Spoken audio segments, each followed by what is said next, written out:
Hey friend, Colin here from Sumthins Recording, and today I'm going to show you how to make acoustic guitar sound lively and full. I'm going to be walking you through an entire acoustic guitar mix step by step, so you will see how to take your raw acoustic guitar tracks all the way to a finished and polished acoustic guitar mix. So let's start here, let's jump in. Here is the raw acoustic guitar tracks.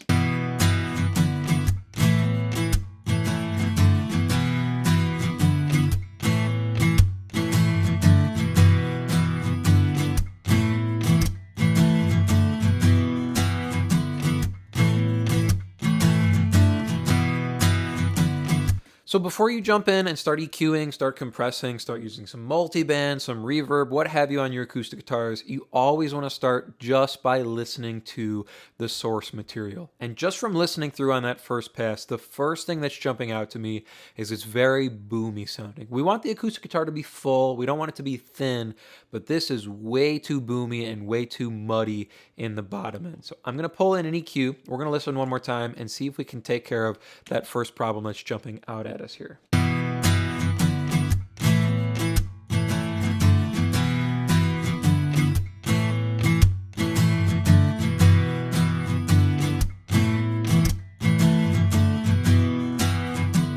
So we've got a lot of energy going on below 100 hertz from the palm mute, so we want to take care of that, but there's quite a big boom here around like 150 as well. We don't quite need all of that energy coming through in the mix, and we don't even need it just on the guitar by itself for it to come across as full range. So let's engage our high pass filter, and let's roll this up to take care of some of that excess energy here in the bottom end.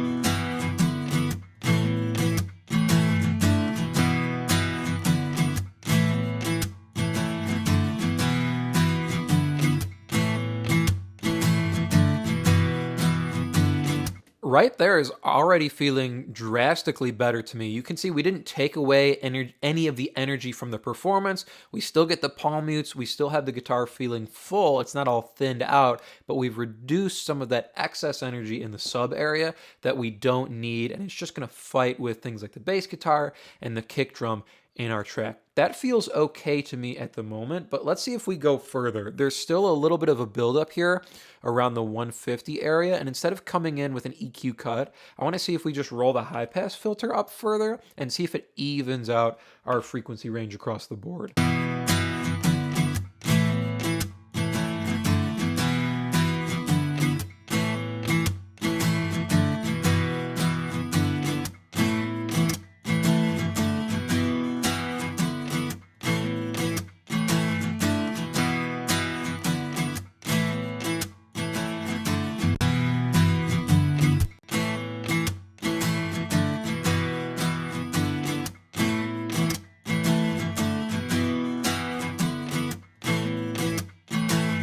That actually feels really, really smooth to me.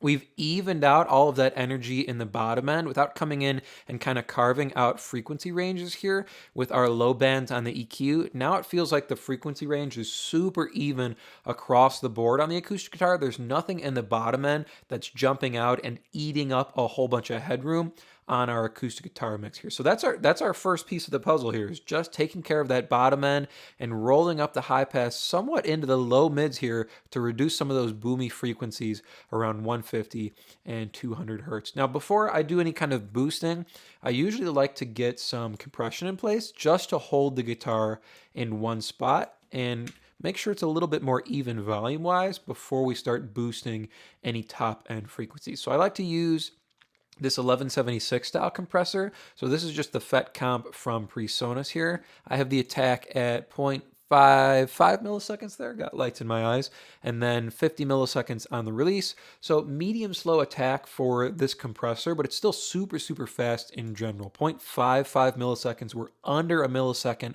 on the attack here. Reason being is we want to grab any of those peaks on the guitar as fast as we can. I don't want to go all the way fast because I don't want to choke any of the transients on the acoustic guitar and kind of remove the percussiveness of it, but I do want to pull down any of the bigger peaks on the acoustic, and then fastest release, we want to let go as fast as possible. So we bring up kind of the tail of these, so we get the good combination of the tone and the percussiveness of the instrument here. 4:1 ratio, so the gentlest ratio for this unit. I'm just going to push up the input here and pull down the output till we're getting maybe about 3 dB reduction, and we're kind of keeping our input and output volume the same here.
Right there actually feels really, really nice to me. We're catching some of those bigger peaks, some of those louder strums, and just pulling them down by about 3 dB. And then I adjusted our output volume as I clicked the compressor on and off to make sure our input and output volume was pretty much the same, just so we're not tricking ourselves there. We've got our compressor at pretty much a good volume here.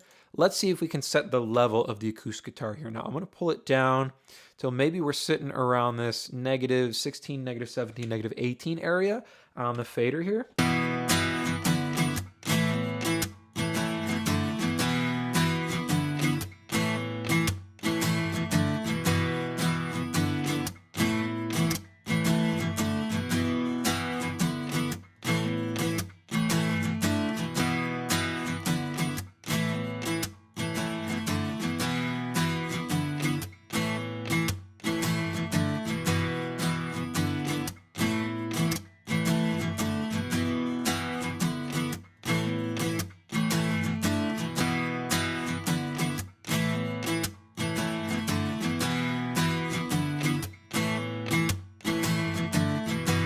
So it's still a little bit dynamic as I pulled the volume down. There were still some peaks that were jumping up way past the rest of the acoustic guitar. So I'm pushing up the input here a little bit more, see if we can get things just a touch more even as we set our overall level here.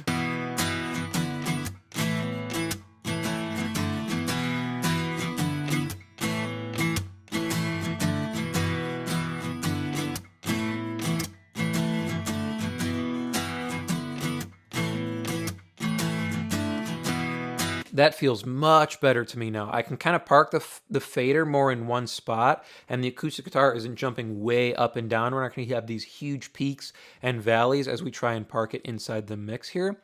So where I ended up on the compressor is around -20 and then -23 here on the output. And that's giving us a consistent 3 dB reduction on some of the bigger peaks on our acoustic here. So now that we've kind of got our level, our dynamics in place, let's move back to our first EQ here. We're going to start to boost up some top end to make it feel a little bit more alive, give it some air, and give it some shine on the top end here. I'm going to reach probably for this 8K area first and give it some air and some brightness up on the top end before we start to try and bring out that kind of jangly nature in the mid-range here. So 8K, let's see what we can do.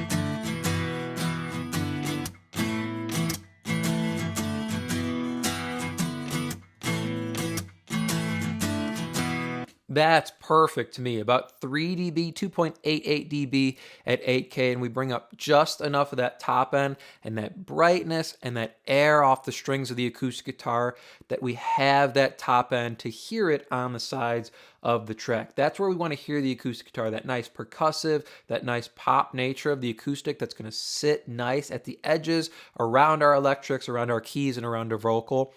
That's what we're getting here from this 3 dB boost. So let me A-B that for you. 3 dB at 8K.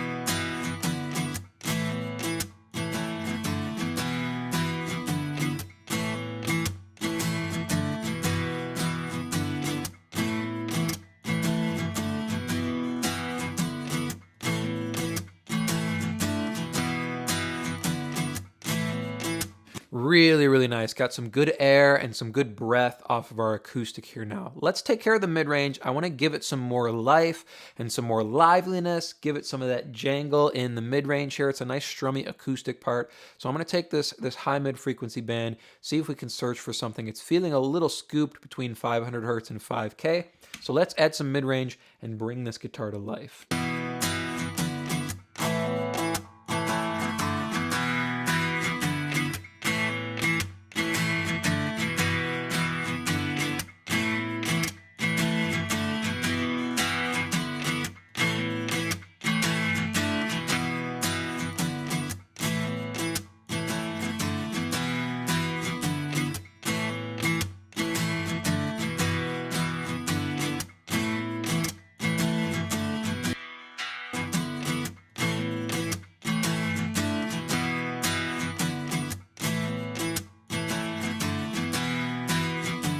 You can really hear how much energy this adds to our acoustic guitar performance. Just about 3 dB at 2.25K. I widened the Q, the bandwidth, a little bit so it reaches down a little bit more into the mid-range here, and it covers our high mids as well. It adds so much life and energy to our acoustic and makes sure it doesn't feel scooped or dull sounding in the mid-range. It keeps our acoustic guitar feeling full range because it is a full frequency, a full range instrument here. So let's take a listen, and I'll A-B these two boosts here in the top end and in our high mids.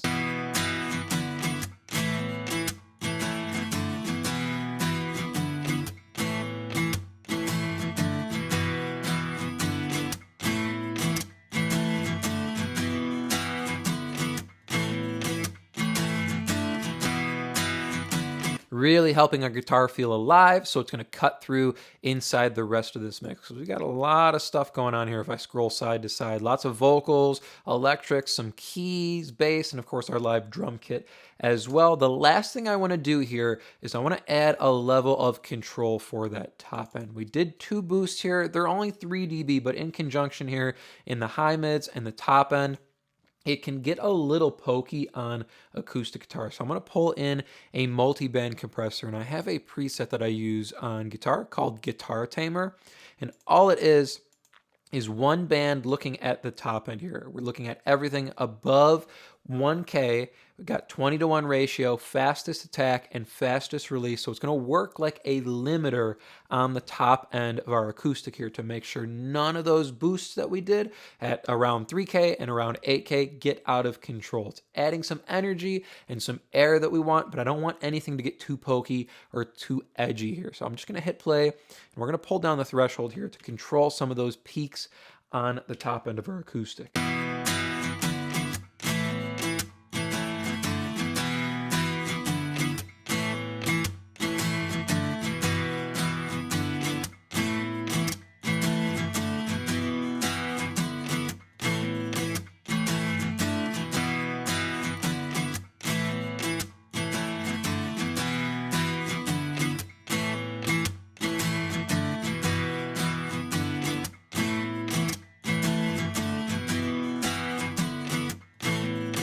Now, this is something you mainly want to use your ears for as you're listening to make sure you're not squashing the top end energy on your acoustic, but you can use your eyes as well, just looking at the frequency range here. Don't eye up the gain reduction, otherwise you're going to get scared by how much gain reduction you're doing.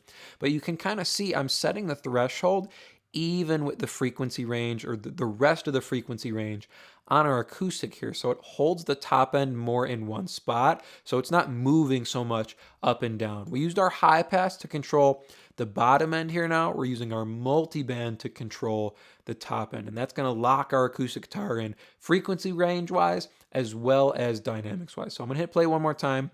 You'll see how much gain reduction we're doing. And if you watch the gain reduction meter, especially on just this frequency range, it looks very, very scary by how much we're doing, but you can hear it's just a subtle taming of the top end. And we're kind of setting our frequency range even here across the board.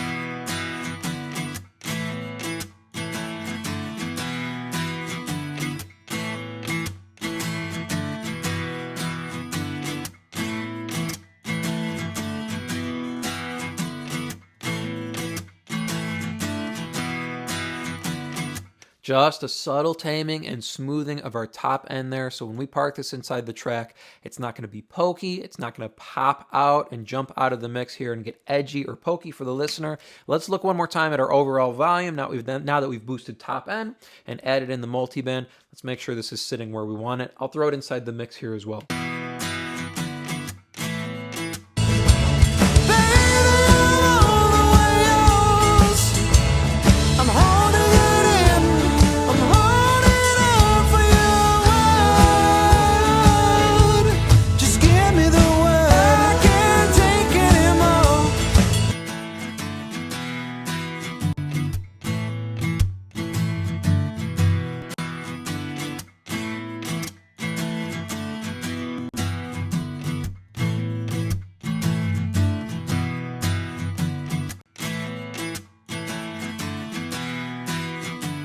Mixing acoustic guitar to sound lively and full. The first thing we are doing here is taking care of that excess bottom end, using our high pass filter to roll off any heavy sub area, any boominess, and then any muddiness in the low mids here. Next thing we're doing is we're using our compressor to control the dynamic range a little bit, bring down some of those louder strums, some of those bigger peaks, and even out our volume on our acoustic guitar. Coming back to our EQ next to add some brightness in the top end, some nice air, and some lush shine, and then adding some mid-range here to bring out that jangly sound, that nice strum, make sure it cuts through the rest of the mix.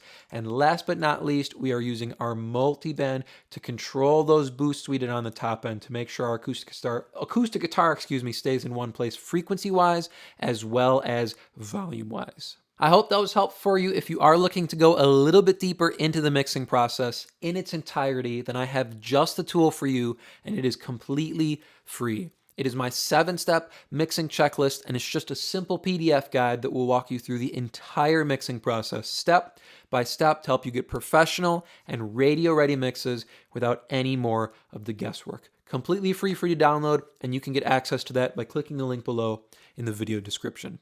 Thank you so much for watching, and I will see you in the next video.